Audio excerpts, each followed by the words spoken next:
Good afternoon, Danny Dumaresque. You're on the air. Good afternoon, Paddy. How are you? Doing fine, sir. How about you? Oh, I'm doing good, thank you. On the way home very soon, and wanted to call today to try to speak up for the economic development of Labrador, I guess, and specifically to support the efforts of Alderon Resources. Because, you know, I guess they say politics makes strange bedfellows, and of course, you know, Mr. Williams is involved with Alderon, but, you know, first and foremost, Labrador must come first, and there's a lot of people in Labrador that still need jobs. They're not all getting them for sure in Muskrat, and that's only going to be a short-term affair, but for the long term, for the next 10, 15, 20, 30 years, people are looking forward to trying to make a living in Labrador in the mining industry has got to rely on future developments, and the company certainly, from what I've been following, has done due diligence to its file, and I can't believe the government's reaction. I mean, Kathy Dunderdale's out there signing off hundreds of megawatts of power to Nova Scotia because we have it in surplus, and at the PUB, Mr. Bennett, Mr. Martin and Ms. Dunderdale in the legislature said that there would be nobody left behind in Labrador, that certainly any industrial development in Labrador, we would make sure that we provided the power. Yeah. And the first one that comes forward now looking for 60 megawatts of power is certainly being treated with disdain and if not total and absolute disrespect. Is what the government is treating Alderon with disrespect? Well, it certainly appears to be. I mean, to be forcing the chairman of the Alderon to be coming out on the open airwaves as he has in the last several weeks, and including this week on VOCM, saying that he's been paid nothing but lip service. I mean, that's pushing this company to the edge, in my opinion. If I read anywhere between the lines, and I certainly don't think that is warranted. I mean, there shouldn't be any hesitation on the part of the government. If we have a company that has secured the financing to $1 billion to be able to create the kinds of jobs they're talking about, and 500 long-term jobs in Western Labrador. I mean, the government should be up there stringing the poles now. I don't understand why they're not, and certainly that goes absolutely against everything that they've said in their testimony at the PUB and in the legislature, saying they would be there whenever the companies in Labrador needed power. And we do have power. We have sufficient surplus power from the recall of the Upper Churchill to be able to meet this need. That's right, but the transmission is really the issue. It's not whether or not there's power available, because there's plenty of power to get to them. A couple of points, though, Danny. The Alderon thing I find interesting in that many, and I'm not talking about you, many people were absolutely, their number one theory of conspiracy was that when Williams joined the Alderon board, that's it, the fix is in, there'll be people of Newfoundland and Labrador building transmission capacity and giving them the power for nothing. Seems that that's not true. And secondly, when it comes to building the transmission for Alderon, should it be the provincial government's duty to provide the transmission like that, or should there be investment that comes from Alderon and otherwise? Well, how do you think that should play out? There's absolutely no doubt that this is not just for Alderon. There's many others in the vicinity of Labrador West that have substantial projects on the table. So I don't buy into it that this is just being done for Alderon. There needs to be another line, and of course, governments. The NALCOR has a duty to provide the transmission. The responsibility of the customer is to hook on. I mean, my understanding is Valley Inco never paid for the line from Bay to Spear into Long Harbour to provide the extra power to them. Mm-hmm. You know, and I don't see where it ever was done by the mining, by the pulp and paper companies, or come by chance. I mean, these are certainly industrial customers that are paying their way under the set industrial rate.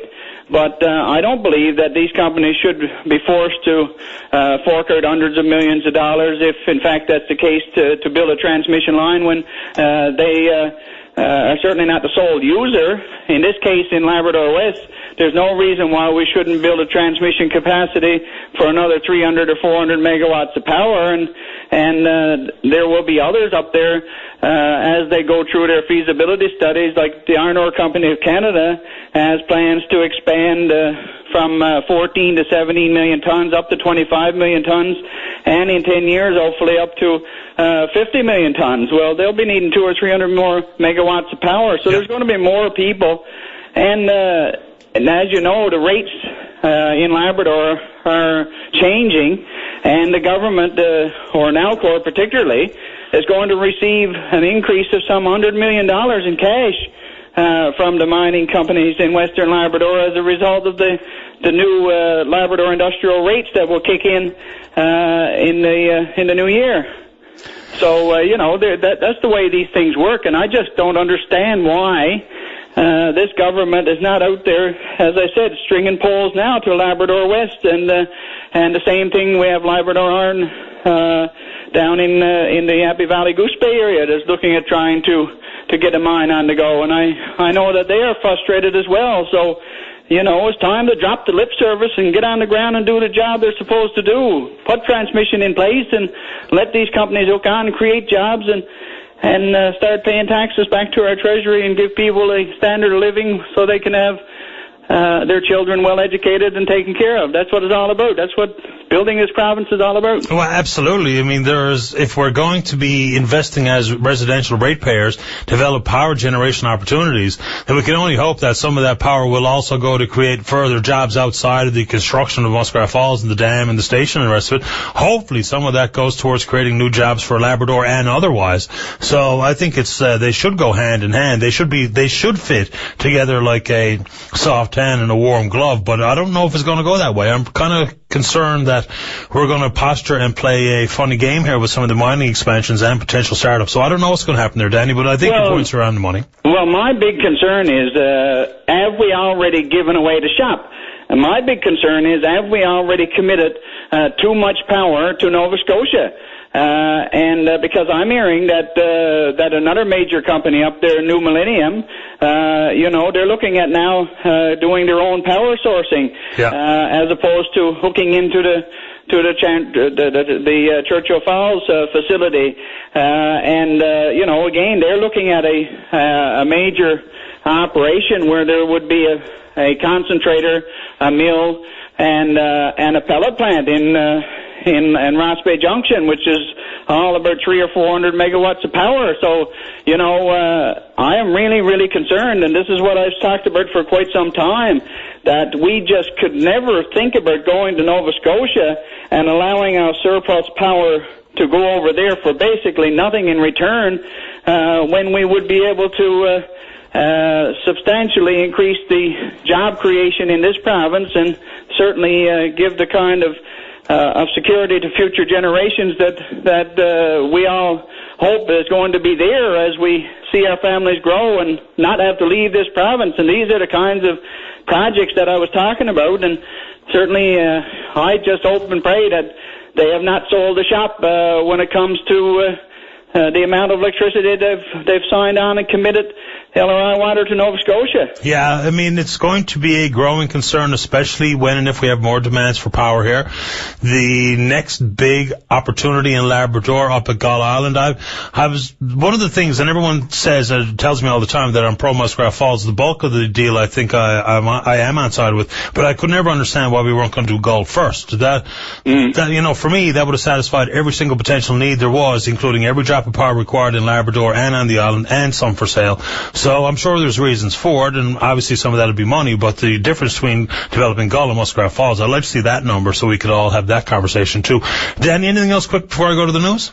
No, I mean, I appreciate your time again today, Taddy. I will take the opportunity to wish you and your family a wonderful Christmas, and maybe we'll talk again before the new year, but certainly looking forward to going back home and taking the family there to be with our family, and look forward to seeing our family and friends, and I certainly intend to continue the dialogue on the future of Labrador and how we should go forward. So certainly in the new year, we will have some discussions that hopefully will stimulate solid debate and focus on things that are going to be important to growing Labrador and growing. If you grow Labrador, you grow this province, and we certainly all know, from my standpoint, it's always Labrador first, and I'm going to advocate. And if Mr. Williams and some other Tories happen to get a benefit out of it, so what? There's no problem with that. If they're prepared to put their money on the table, then certainly I'm prepared to support them, because what they're trying to do is what I want to do, and all too often we start on partisan lines, and sometimes we don't see the forest for the trees. So this is one where I'm squarely on the side of Labrador, and in this company, Alderaan, I've followed them closely. I believe that what they're doing is certainly in the best interest of Labrador, and I hope that this government will come to its senses and get on the ground and start putting that transmission line in place so that we can have a very prosperous Western Labrador, and as Labrador grows, so does the province. Danny, I always appreciate the call, and what I can tell you is that it is no sense for you to waste those skills, orator skills, on not being a politician. Well, I'm trying hard, Paddy. I'm trying hard. And the only wonderful thing about politics is there's always another election around the corner. Damn straight. Listen, so, Danny, let's see what happens in the new year, but I certainly want to keep adding my voice to issues of public importance, especially when it comes to Labrador. And you're welcome to do it on this program. And once again, from my family to yours, Merry Christmas. Thank you very much, and we'll talk to you soon. See you, Danny. Bye-bye. Bye-bye. Danny Dumaresque, standing up for Labrador.